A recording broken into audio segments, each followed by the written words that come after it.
Welcome to class, everyone. Today we're going to put on our architectural historian hats and dive into something truly fascinating.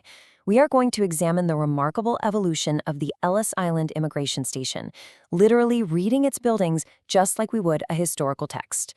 Our main goal here is to really understand the physical engineering of American immigration.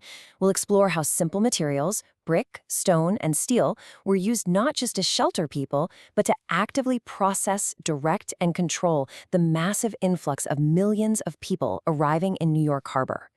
Here's a quick look at our syllabus for today's explainer.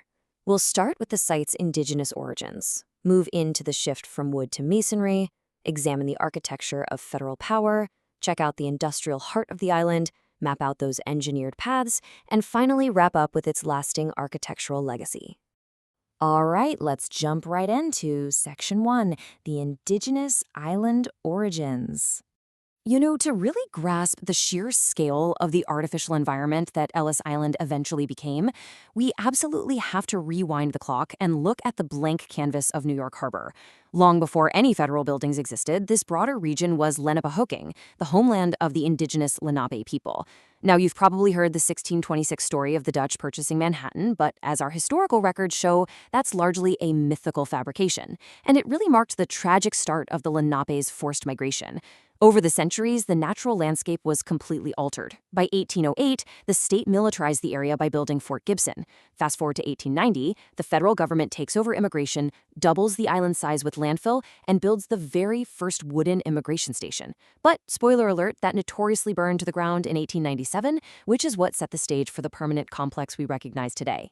And honestly, the contrast here is just staggering. It perfectly illustrates two entirely different ways of interacting with the landscape. On one hand, you have the original open homeland of the Lenape, defined by shared natural spaces and those open, exquisite trade routes, which, by the way, later shaped Broadway. On the other hand, you have the eventual creation of a rigid, federally engineered border. We're talking about a 27.5-acre island, mostly made of artificial landfill, entirely dominated by enclosed bureaucratic buildings designed for the sole purpose of processing and sorting human beings. Moving right along to Section 2, from wood to fireproof masonry. So after that catastrophic fire in 1897, the government had a massive wake-up call. They realized temporary wooden structures were just not going to cut it for a rapidly growing, industrialized nation that was receiving thousands of new arrivals every single day. They needed a permanent, fireproof solution. This rebuild happens in three distinct phases, very much like the monumental post offices and federal courthouses popping up across the country at the time. Phase 1, starting in 1898, gave us those grand Beaux Arts main buildings designed by Boring and Tilton. Then, as immigration surged, Phase 2 expanded the footprint, adding absolutely crucial isolation wards for contagious diseases. And finally, during the 1930s, Phase 3 utilized New Deal funds to build WPA modern structures. This effectively tied the entire campus together into one cohesive and basically inescapable system. Which brings us to Section 3, Architecture of Federal Power. Now, the architects didn't just want to build a functional processing center, right? They wanted to make a statement. They wanted to project unwavering authority and formalize a national architectural identity. Just look at the imposing towered silhouette and those monumental arches of the main building. For many immigrants, this was literally the very first piece of American architecture they encountered up close.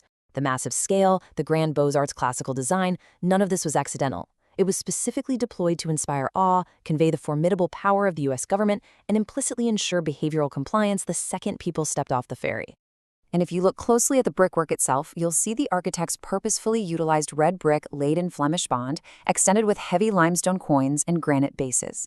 This wasn't just decorative, it was a psychological tool. It visually communicated a permanent, unmistakably solid, and highly intimidating symbol of government stability. They were intentionally replacing the fragile wooden barracks of the past with an unbreakable masonry fortress. To really understand how these architects viewed their own work, we have this fascinating contemporary review from the architectural record in 1902. It uses a perfect analogy, comparing the central challenge of the architecture to a massive railway station.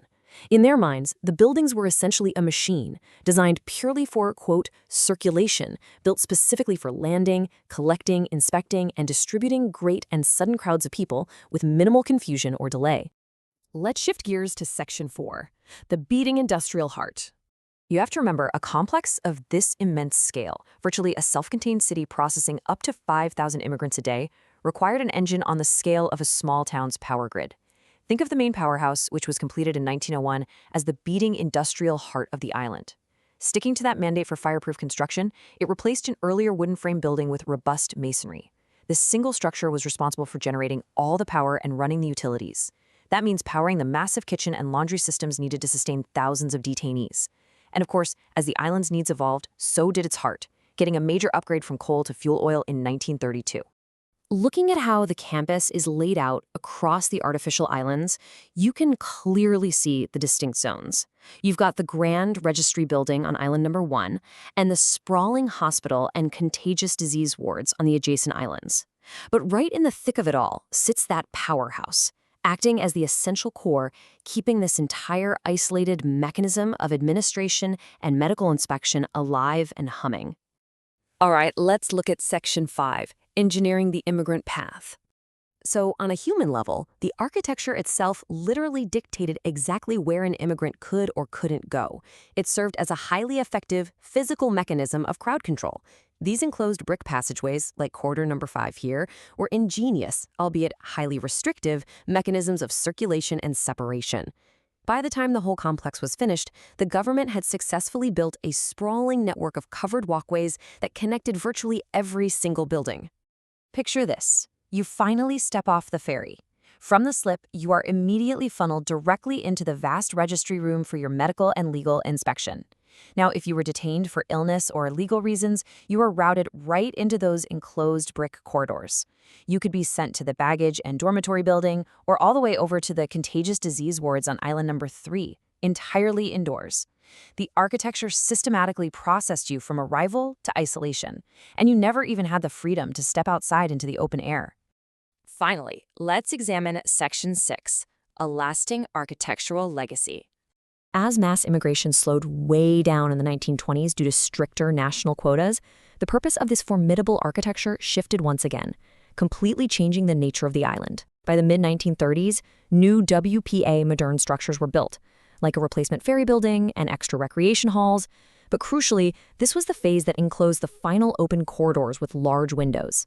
This physically tied the last loose ends of the campus together into a totally sealed environment, and it perfectly mirrored the broader national shift in immigration policy, transitioning from a booming open gateway to a secure detention and deportation center for those deemed illegal or undesirable. As our explainer wraps up today, I want to leave you with something to really chew on. We've traced this incredible journey from the open trade routes of the Lenape to a monumental, completely enclosed federal sorting machine built out of brick and steel. It really begs the question, does the legacy of this brick-and-mortar border still influence how we design our national thresholds today? Thank you so much for joining me on this architectural deep dive. Keep questioning the structures around you, and I'll see you in the next explainer.